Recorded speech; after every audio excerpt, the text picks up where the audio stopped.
Apesar da suspensão do atendimento presencial ao cidadão, o Departamento de Precatórios do TJSE está cumprindo o pagamento de lotes. Sobre esse assunto, veja o que diz a juíza gestora do Departamento do TJSE, Simone Fraga. Como é do conhecimento da maioria da população, o Tribunal de Justiça, desde que instituído o isolamento social, se encontra em regime de trabalho de home office. E nesse período, de 18 de março até a data de hoje, já foram pagos mais de 2 milhões de reais de precatórios, o que significam 76 credores até o momento pagos. Com isso, estamos encerrando o lote 2 do pagamento de antecipações constitucionais e iniciando o pagamento da cronologia dos entes devedores do regime geral, para depois iniciarmos o pagamento da cronologia dos entes devedores do regime especial. E aqui eu faço uma especial exortação às partes e aos procuradores, que mesmo no período de suspensão de prazos, de isolamento social, tenham a diligência de se manifestarem a respeito dos cálculos de atualização, porque a rapidez com que as partes se manifestam no processo a respeito dessas atualizações implica a rapidez do pagamento ao credor. Aproveito a oportunidade para informar os credores que o Departamento de Precatórios não faz qualquer tipo de cobrança para realizar esses pagamentos. Nenhum tipo de telefonema pedindo dados bancários ou qualquer outro tipo de dados pessoais do credor é realizada através do Departamento de Precatórios. As nossas comunicações com o credor são feitas através do seu advogado ou através do oficial de justiça. E o credor, nesse tempo de isolamento social, poderá entrar em contato com o Departamento de Precatórios para saber como se encontra o seu precatório ou qualquer outra informação que entenda pertinente, através do e-mail precatórios@tjse.jus.br. E aproveito ainda para exortar aos administradores dos entes devedores que se encontram, tenho certeza, em dificuldades em razão da pandemia, que eles não deixem de fazer seus pagamentos, seja do regime geral, seja do regime especial de precatórios, porque esses valores pagos aos precatórios, além de ser uma obrigação constitucional, ele se reverte em benefício de sua própria comunidade, uma vez que os credores, eles residem na comunidade. Esse dinheiro circula nesta comunidade e ajuda a economia local. Então, eu os exorto, mesmo passando por tantas dificuldades, que procure o Departamento de Precatório para fazer algum tipo de repactuação, se estiverem em dificuldades, ou que continuem os seus pagamentos. Este ano, de janeiro até o início do mês de abril, o TJSE efetuou o pagamento de precatórios a 276 credores, totalizando um montante de mais de 5 milhões pagos. O Tribunal de Justiça de Sergipe já está realizando sessões ordinárias virtuais no 2º grau de jurisdição. A Câmara Criminal realizou a primeira sessão no dia 24 de abril, seguida das primeras e segunda Câmaras Cíveis e Tribunal Pleno, no dia 8 de maio.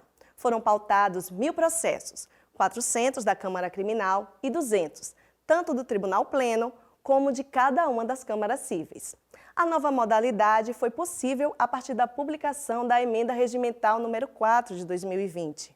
O objetivo é dar andamento aos mais de 4.000 processos que aguardam para serem julgados nessas unidades da Justiça, considerando a incerteza quanto à data de retomada das sessões de julgamentos presenciais.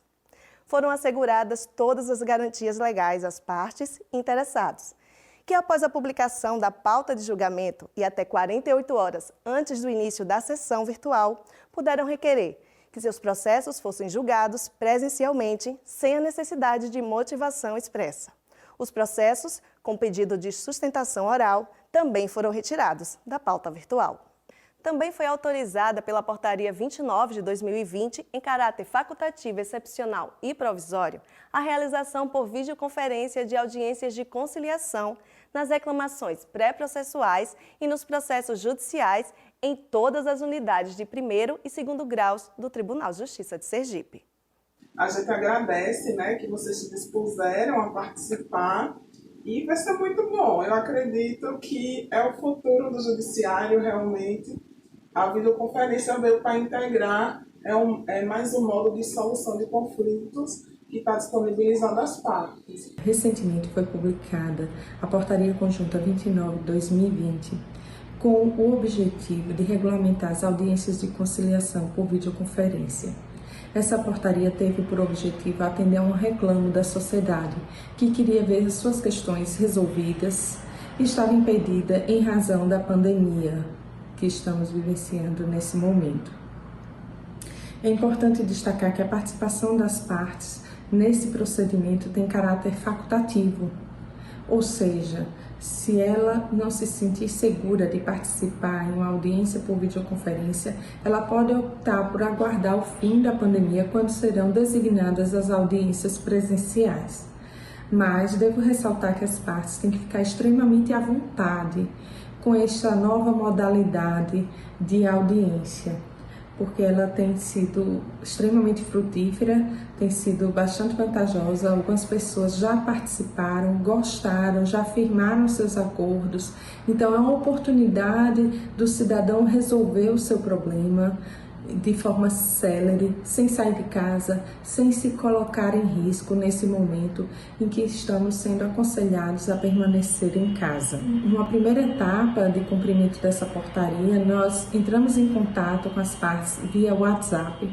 Nós informamos o número do processo, informamos os dados para que o cidadão fique tranquilo com relação a esse contato. Ele vai ter certeza que é uma pessoa do Tribunal de Justiça de Sergipe que está entrando em contato, porque ele conhece o processo, ele manuseou o processo, então ele vai saber o nome do seu advogado, ele vai saber a questão que foi colocada. Então as pessoas podem ficar seguras com relação à origem desse contato.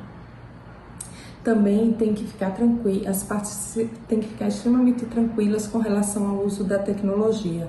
Nós estamos utilizando uma ferramenta cedida pelo CNJ, o Webex, é uma plataforma com diversas funcionalidades, e nós, através da tecnologia do Tribunal de Justiça de Sergipe, elaboramos um tutorial orientando como utilizar essa ferramenta. Mas, evidentemente, algumas pessoas não conseguem utilizar a tecnologia, então nós migramos para o WhatsApp, que tem uma limitação de pessoas que podem participar da videoconferência, mas já realizamos algumas audiências também por WhatsApp e foram extremamente frutíferas. O conciliador, ele vai elaborar um texto, ele envia por WhatsApp o termo de audiência. Esse termo de audiência é lido para que ele tenha ciência de todos os termos daquele acordo e ele vai dizer o confirmo ou não confirmo. A ferramenta Webex tem a possibilidade de gravação dessa etapa. A audiência de conciliação ela não é gravada, mas nós podemos gravar apenas essa parte da audiência da pessoa confirmando que irá cumprir os termos daquele acordo.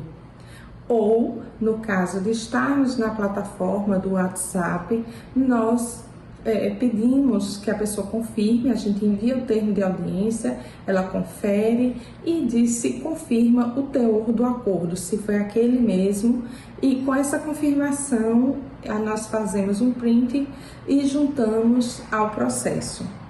A experiência foi positiva, as partes também relataram positivamente a experiência vivenciada, permitindo assim uma solução rápida de suas questões. A experiência de realizar audiência de conciliação e mediação através da videoconferência é muito gratificante. Com a instrumentalização desta forma de resolução de conflitos, há possibilidade de se utilizar plataformas como a da Cisco Webex Meet e do aplicativo WhatsApp para que haja interação por meio de vídeo entre os conciliadores e mediadores e as partes, como ocorre nas audiências presenciais. Através do vídeo, as partes conseguem transmitir, expressar de forma real suas vontades, emoções, sentimentos. Suas vontades serão reduzidas a termo e o acordo que foi construído por elas será encaminhado para homologação judicial. As pessoas que queiram antecipar a sua audiência, pode entrar em contato através do portal da conciliação. Tem lá uma partezinha que diz solicitar audiência. Você vai em portal de conciliação, solicitar audiência. E tem tanto o pré-processual para aquelas pessoas que ainda não ajuizaram, ou seja, aquela pessoa que quer resolver uma questão de divórcio, de alimentos e ainda não deu entrada, pode solicitar uma audiência, solicita a audiência pré-processual, é um procedimento gratuito. Existem os dados que vocês têm que preencher lá, ou a pessoa também tem a possibilidade de solicitar audiência no seu audiência processual, para quem já ajuizou a ação. No próximo bloco, veja o primeiro casamento realizado no Judiciário de Sergipe. Não saia daí, a gente volta já.